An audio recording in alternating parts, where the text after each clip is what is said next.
Hello, welcome to the Redmen TV. It is Red Mentions after Liverpool beat Aston Villa's kids by 4-1. As you'll know, if you joined us for the watch along, Paul Machin is off for his birthday weekend.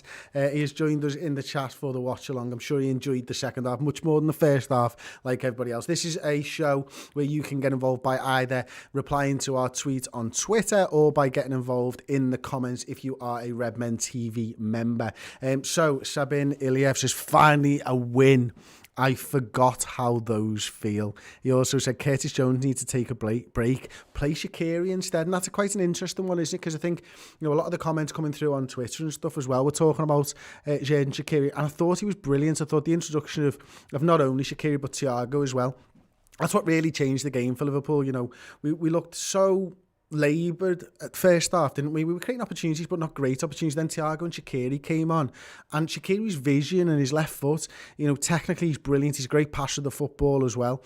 So we saw what Shaqiri can do, and I'd like to see Shaqiri get more minutes between now and the end of the season, because I know what he can do when he's got the ball at his feet, and Thiago as well. Leon Geary as well.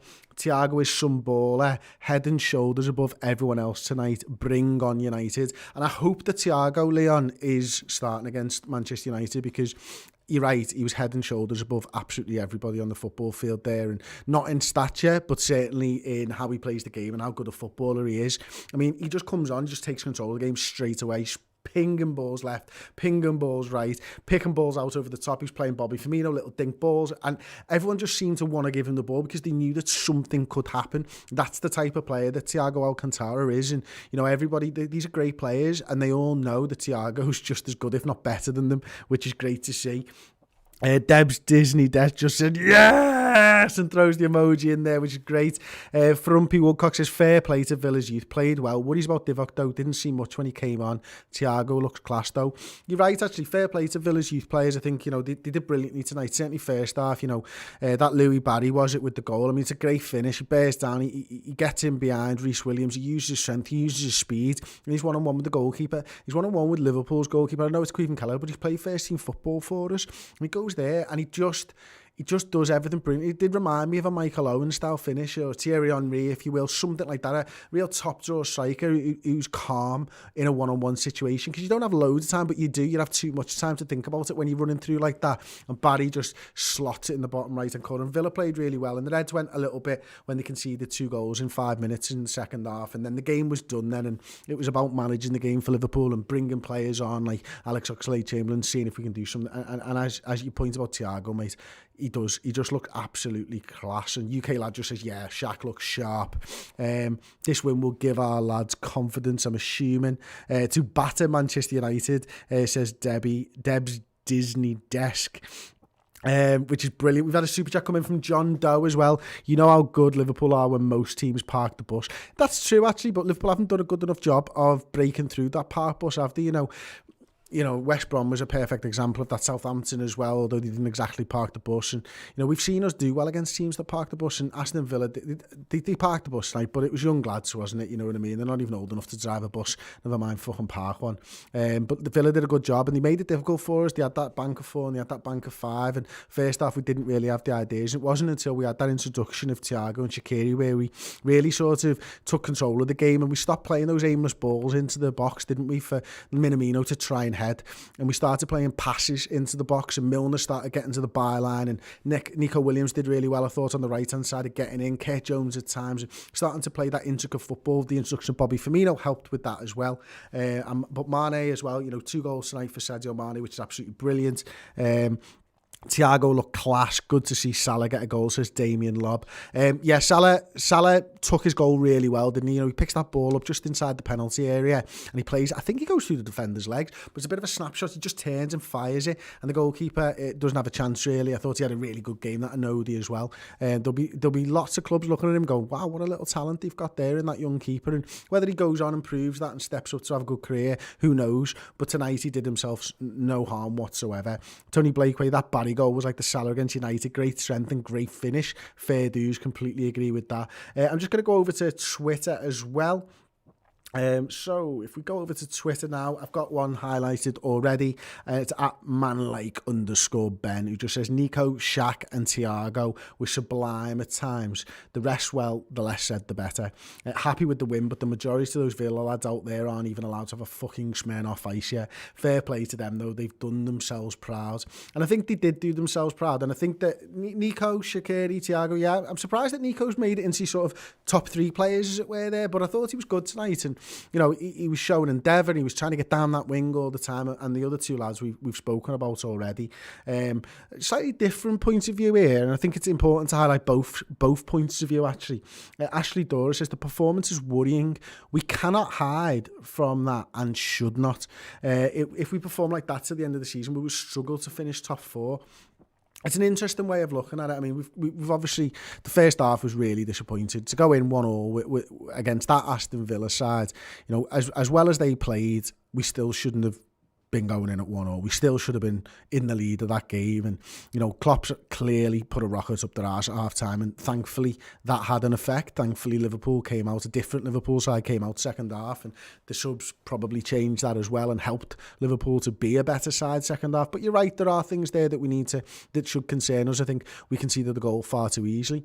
It's got nothing to do with the fact that Nico Williams and James Milner were playing left back and right back for me. You know, Reece Williams, we've seen him play centre half with Fabinho this season, so you know, you can't even just say it's not a back line that we're not playing in the Premier League. You know, that back line started against Tottenham Hotspur when we won the game.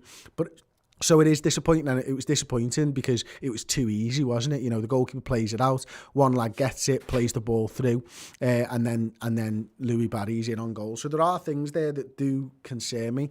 I do think that Liverpool need to look at this game and not forget about this game. But Liverpool need to look at this game properly and go, right, what was it that wasn't clicking? And not just this game, the last 3 games, and they need to go, how are we going to put this right? And I think Jordan Henderson and the leadership team, Gini Wijnaldum, I know Virgil van Dijk's out now and stuff like that, James Milner, they should probably be talking to the lads now and talking about what's going on at the club, because I think that there's an opportunity to get ourselves out of this little sort of poor run of form, and Manchester United's almost the perfect game for that, isn't it? You know, we've got Manchester United up next. I would expect some kind of maybe not a full team meeting or anything, but you know, an inquisition almost into the last sort of 3.5 performances. I don't think you really accepting the second half performance as part of that, but yeah, if I was Jordan Henderson and I was those lads, I'd be thinking, look, we need to get ourselves out of this. We've got a real tough run for the title this season. Manchester City have won 7 games on the bounce. So is it now, or maybe it's 8? I can't remember. You know, Manchester United are in good form. We're obviously playing them next. We need to have a think and do better and be better. And yes, the extenuating circumstances are there. And yes, Liverpool have had more injuries than everybody else. But a lot of these sides have had a lot more injuries than they're expected. A lot of these sides have had a lot of games, and we're all playing in a truncated season. So it's an interesting thing. And I'm glad you put that type of view in as well. So the next comment we're going to go to over on Twitter is Matt C. Just is happy. Loved at the end when Barry was swapping shirts with Fabs. You see and hear Thiago say, Barry, great goal. And I didn't see that, and I haven't heard that, and we've obviously not watched any of the post-match content yet. But if that's what's happened, I think that's brilliant, and that shows a real level of respect from Liverpool and their players, and know how difficult the job was for Aston Villa's youth players there, and Thiago knowing the lad's name, knowing his first name. In fact, it's not his first name, it's his second name. It'd be even more respect if he knew his first name was Louis, because he doesn't say that on the back of the shirt. But fair play to Thiago for that one. I've got a great comment here as well from Ruvaresh, who just says, watching Thiago play is somewhat orgasmic, and I can fully agree with that.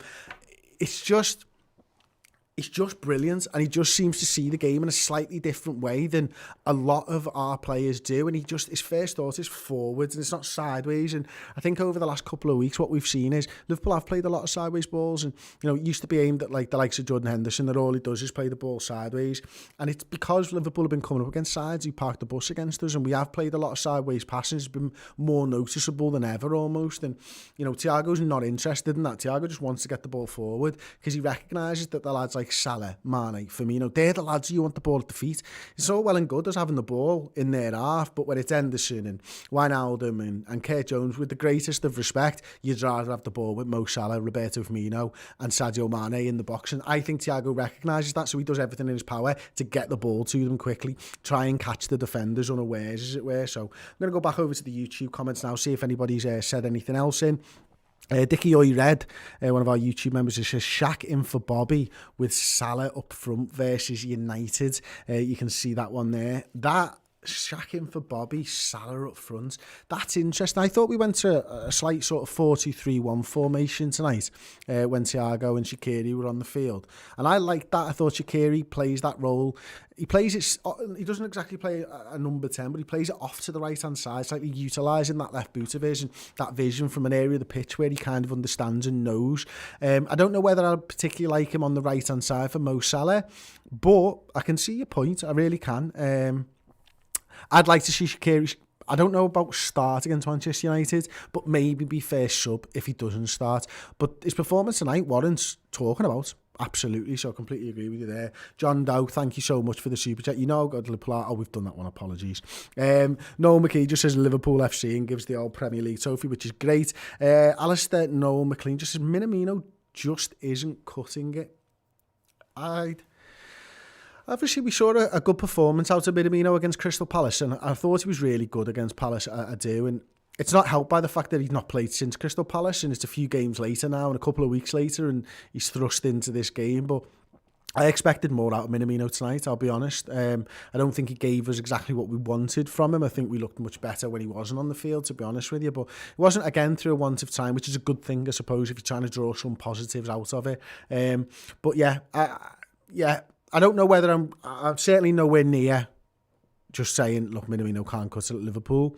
He's one of those players, I think, who just needs time, and, you know, that's one thing that we don't have. He's been here a year now, and it's been the most disrupted year ever in Premier League history, in, you know, bar wars of football in the top flight in England's history as well, to be fair. You know, the first 6 months, he pretty much didn't really meet the squad. You know, he joins in January, we go into lockdown in March, and then he's back at the end of the season, and he's not fit, and he's not integrated. This season, he's not had the game time, I think, to go out and, you know, put a marker down and run a games where, you know, 2, 3, 4 games on the bounce where he can go and do something. So I think there's more to come from Minamino, and I'm not willing to write him off, but you're right, on today's performance, I don't think he did cut it, is what I'm trying to say. Damien Loeb again, if Nico was playing for Villa tonight, I think he would be their best player. I thought he showed why he's good enough to be in this Liverpool squad. Yeah, I agree with that. Nico's a really good player, and he's had some unfair criticism, and he's had some criticism that's been well deserved, but he's certainly had a lot of stuff going on social media and stuff that is just totally out of order. But it's good to see him come back and put a performance in and stuff like that as well. So yeah, brilliant. I'd rather have Shaq in the front three, says Frumpy Woodcock, not necessarily on the right, says Dickie Oyrod, maybe in response to that. Jazz McDonald says Nico Williams, man of the match. There you go. Not really thought about man of the match. Actually, we'll obviously be doing the man of the match show, or the player ratings show, very, very shortly, with Ross will be taking over the reins of that. You get to decide the player ratings, of course. I'd be interested actually to see what the first half player ratings would have been compared to the second half or the full game player ratings, because I think they would have been very, very different. I'm going to take another quick look over at Twitter just to see if there's anything else there. In fact, again, you know what, I said it before, and I fully agree with this. It's good to highlight both sides of an argument, as it were, and Shannon just says embarrassing performance. I think, I don't know whether embarrassing is quite the right word. I think, you know, at first I remember in the first half, me and Ross were talking, someone said about poor performance, and I didn't think it was particularly fair at 1-0 to say it was a poor performance, but then at 1-1, I think you can understand that, you know, it's a below par performance, a poor performance, however you want to write it. I think when you go on and you sort of claw back that poor performance and turn it into a positive by the changes that you've made, and then to go and win the game, I don't think it's embarrassing for Liverpool. I think Liverpool would have hoped for more goals, maybe against that Aston Villa side. They certainly would have hoped for a clean sheet against that Aston Villa side. Embarrassing, I can understand why people think like that. I don't personally think like that, and I'm not telling you to think otherwise. But yeah, I think that might be a touch harsh personally. And Gizzy just says, Thiago is class. I get it against the kids, but I think from the moment he came on, he showed exactly why we got him. He's passing between the lines. He was winning the balls back left, right and centre. And every time the ball, it felt dangerous. And I fully agree with that. There's a load of love.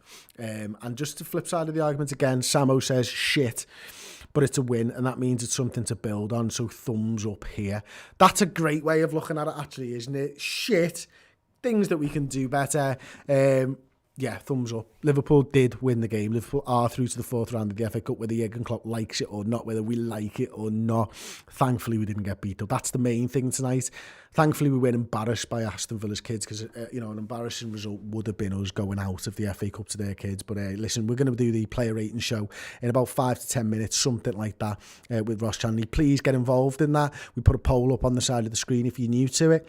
And you can put your vote in. It'll be registered from the chat and tallied up, and you'll see what the player ratings are. So it literally is your player rating show. And then me and Ross will be back with the instant match reaction. In fact, or me and Ben might be back with the instant match reaction. And then we'll do the final word for any YouTube members. So if you're joining us as a YouTube member, we'll be live in around about an hour's time. I reckon maybe an hour and a half time for the final word after the instant match reaction. Thank you very much for watching. Thank you to everyone who supported us today and from 2010 when we started this shit. It's been massively appreciated. Like the video, subscribe, and I'll see you next time. Ta-ra.